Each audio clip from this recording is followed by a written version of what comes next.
Hello साथियों, नमस्कार। मैं परवीन कुमार आपके अपने यूट्यूब चैनल जॉब नगर 2.0 में स्वागत करता हूं। तो साथियों, आज हम लोग देखेंगे आधुनिक इतिहास में गांधी युग।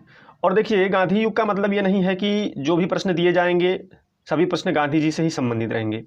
गांधी युग का मतलब ये है कि जब गांधी जी का आगमन हुआ तब से और स्वतंत्रता मिलने तक गांधी जी का क्या योगदान रहा और उस पीरियड में क्या क्या घटनाएं घटी, सभी से संबंधित प्रश्न पूछे जाएंगे। जैसे 1917 से लेकर 1947 तक गांधी युग के अंतर्गत आता है, तो उसी में मतलब 1917 से लेकर 1947 के अंतर्गत के बीच में जो घटनाएं घटी हैं सभी पर प्रश्न हम इस वीडियो के माध्यम से 2 वीडियो, 3 वीडियो या 4 वीडियो जो भी बने, जिसमें पूरे प्रश्न कंप्लीट हो जाएं, सभी वीडियो हम बनाकर आपको देंगे। और साथियों, एक बात और हम यह कहना चाहते हैं कि आपसे हमने बार बार कहा है कि किसी भी टॉपिक पर यदि आपको लगे कि हाँ इस पर वीडियो बननी चाहिए, तो आप कमेंट बॉक्स में कमेंट कर सकते हैं।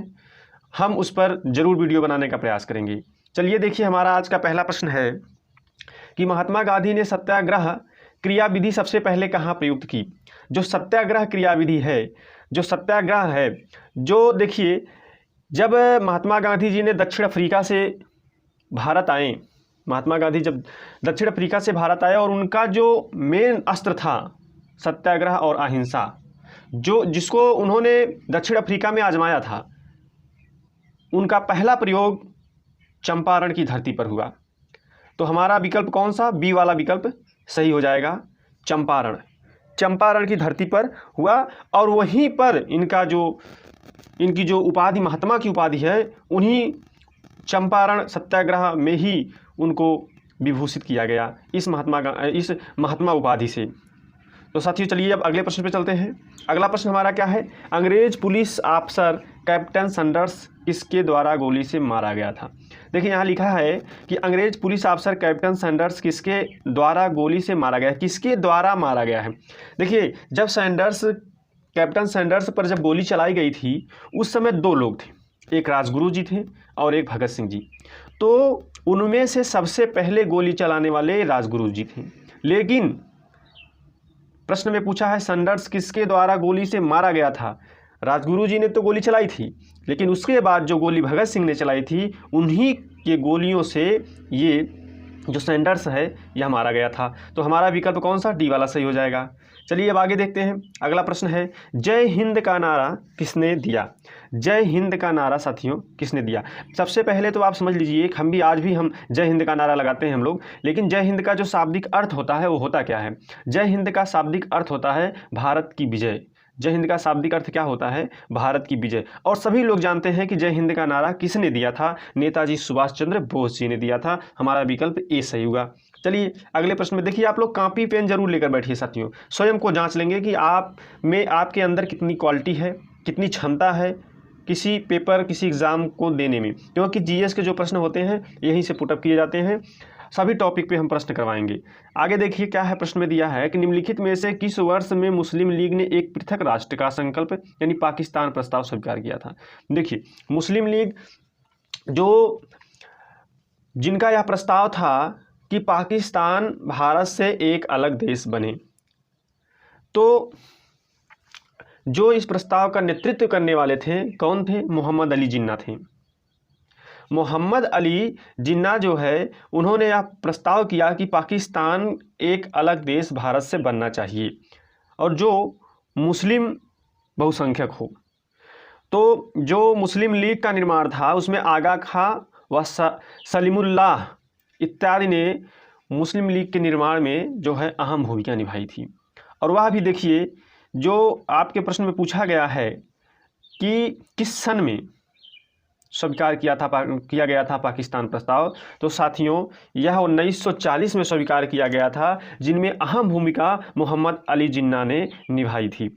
आपका विकल्प डी सही होगा। चलिए अगले प्रश्न पर चलते हैं। अगला प्रश्न है, वर्ष 1947 के बाद निम्नलिखित में किस राज्य को भारत संघ में सैनिक कार्रवाई द्वारा बलपूर्वक मिलाया गया? ये सभी लोग जानते हैं, हैदराबाद। सभी रियासतें थीं, जिन भी रियासत, जैसे हैदराबाद भी रियासत थी, तो हैदराबाद रियासत को भारत में विलय करने के लिए सैनिक कार्रवाई करनी पड़ी थी। चलिए अगले प्रश्न पे चलते हैं। अगला प्रश्न क्या है, किसने कहा था तुम मुझे खून दो मैं तुम्हें आज़ादी दूंगा। तो देखिए साथियों, आप लोग भी जानते होंगे, जैसे क्या है कि पूर्वी एशिया में जो हमारे नेताजी सुभाष चंद्र बोस जी थे, ये पूर्वी एशिया में जगह जगह पर भाषण देकर भारतीयों को जागरूक कर रहे थे। तो उन्होंने भारतीय लोगों से आज़ाद हिंद फौज में भर्ती होने तथा उसमें जो आर्थिक मदद है, देखिए कोई भी संघ हो, कोई भी ग्रुप हो, बिना आर्थिक मदद और बिना लोगों की मदद से वह नहीं चल पाता है। तो इन्होंने क्या किया कि पूर्वी एशिया में जो नेताजी थे, अपने भाषण में जो भारतीय लोग थे उनसे उन्होंने कहा कि आप लोग आज़ाद हिंद फौज में भर्ती होइए और हो सके तो कुछ आर्थिक मदद देने का भी काम करिए। यही आह्वान उनका जो था एक नारा के रूप में था कि तुम मुझे खून दो और मैं तुम्हें आज़ादी दूंगा। तो इस तरीके से साथियों यहाँ पर सुभाष चंद्र बोस का जिक्र हुआ। तो इस प्रश्न में हमारा जो विकल्प ए है सुभाष चंद्र बोस वही सही होगा। चलिए अब अगले प्रश्न पे चलते हैं। अगला प्रश्न है देश बंधु की उपाधि संबंधित है।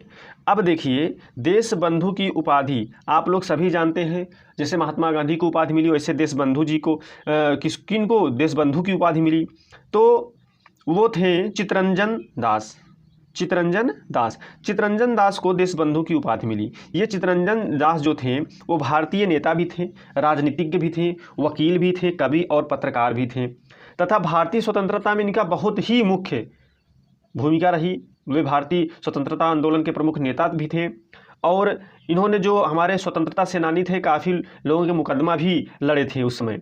तो हमारा विकल्प इस समय इसमें इस प्रश्न में देश बंधु की उपाधि संबंधित है, तो हमारा विकल्प होगा बी, चित्तरंजन दास। साथियों बी वाला विकल्प सही होगा। चलिए अगले प्रश्न पर चलते हैं। अगला प्रश्न है कि कांग्रेस का 1929 का अधिवेशन जिसमें पूर्ण स्वराज का लक्ष्य घोषित किया गया था, कहाँ पर हुआ था। देखिए, जो कांग्रेस का 1929 का अधिवेशन था, आप लोग ध्यान से समझिएगा, जो 1929 का अधिवेशन था वह हुआ कहाँ था। प्रश्न में आपके यही पूछा गया है, लेकिन इसमें क्या लिखा है कि जिसमें पूर्ण स्वराज, देखिए इसी अधिवेशन में पूर्ण स्वराज का जो लक्ष्य था वही घोषित किया गया था। और एक चीज़ और बता दें, इसमें अध्यक्षता किनकी थी यह भी जान लेना बहुत ज़रूरी है। तो 1929 में जो लाहौर अधिवेशन था उसमें जो अध्यक्ष थे वो थे पंडित जवाहरलाल नेहरू जी, और पंडित जवाहरलाल नेहरू जी ने ही जो है पूर्ण स्वराज का प्रस्ताव वहाँ पर पारित किया था। तो कहाँ पर साथियों, लाहौर में। 1929 के लाहौर अधिवेशन में जो अध्यक्षता थी वो किनकी थी, पंडित जवाहरलाल नेहरू की, और उसी अधिवेशन में उन्होंने कहा था पूर्ण स्वराज का लक्ष्य जो था वह घोषित किया गया था। चलिए, तो हमारा विकल्प कौन सा, सी वाला से हो जाएगा, लाहौर। अगले प्रश्न में चलते हैं। अगला प्रश्न है कि कांग्रेस ने भारत छोड़ो आंदोलन का प्रस्ताव किस वर्ष पारित किया। देखिए, किस वर्ष पारित किया था। जैसे देखिए, हम आपको बता दें कि एक अखिल भारतीय कांग्रेस की बैठक बम्बई में हुई थी, जो ग्वालियर टैंक मैदान में हुई थी। तो यह बैठक हुई थी कब, 8 अगस्त 1942 में। 8 अगस्त 1942 में हुई थी, और उसी में भारत छोड़ो आंदोलन के प्रस्ताव में जो यह घोषणा की गई थी, भारत छोड़ो प्रस्ताव का जो घोषणा है वह वहीं पर, मतलब कहाँ, 8 अगस्त 1942 को अखिल भारतीय कांग्रेस की बैठक बम्बई में जो ग्वालियर टैंक के मैदान में हुई थी वहीं पर की गई थी। तो हमारा जो यह प्रश्न है इसका विकल्प कौन सा सही हो जाएगा, डी वाला, 1942। चलिए अब आगे चलते हैं। अगला प्रश्न है कि नेताजी सुभाष चंद्र बोस ने सिंगापुर में दिल्ली चलो का नारा दिया। दिल्ली चलो का नारा कब दिया। देखिए, मैं आपको बता दूं कि नेताजी सुभाष चंद्र बोस जो थे उन्होंने क्या किया कि सिंगापुर के टाउन हॉल के सामने एक सुप्रीम कमांडर के रूप में सेना को संबोधित कर रहे थे। वो सिंगापुर के टाउन हॉल के सामने सुप्रीम कमांडर के रूप में क्या कर रहे थे, सेना को संबोधित कर रहे थे, और वही संबोधन में उन्होंने कहा था कि दिल्ली चलो। तो आपका जो यह नारा है दिल्ली चलो का कौन दिया था, नेताजी सुभाष चंद्र बोस जी ने। हाँ, प्रश्न आप में पूछा है कि कब यह नारा कब दिया गया था, तो मैं आपको बता दूं कि 5 जुलाई 1943 में यह नारा दिया गया था। कहाँ दिया गया था, सिंगापुर के टाउन हॉल के सामने। तो आपका इसमें जो विकल्प दिया गया है 1943, बी विकल्प आपका सही होगा। तो साथियों इस तरीके से देखिए आज हम लोगों ने 10 प्रश्न किया, किससे? गांधी युग से संबंधित। तो इसी तरीके से हम लोग साथियों आगे भी प्रश्नों का सिलसिला चलता रहेगा, आगे भी प्रश्न हल करते रहेंगे। गांधी युग जो है हमारा 3 से 4 वीडियो में समाप्त होगा, क्योंकि गांधी युग थोड़ा लंबी टॉपिक है और उस पर हम लोग बहुत ही अच्छे तरीके से पढ़ेंगे। प्रश्न यहीं से पुटअप किए जाते हैं ज़्यादातर। साथियों आपके सपोर्ट की ज़रूरत है, प्लीज़ आप लोग हमारे चैनल को सब्सक्राइब करिए, वीडियो को शेयर करिए। फिर मुलाकात होगी, तब तक के लिए धन्यवाद।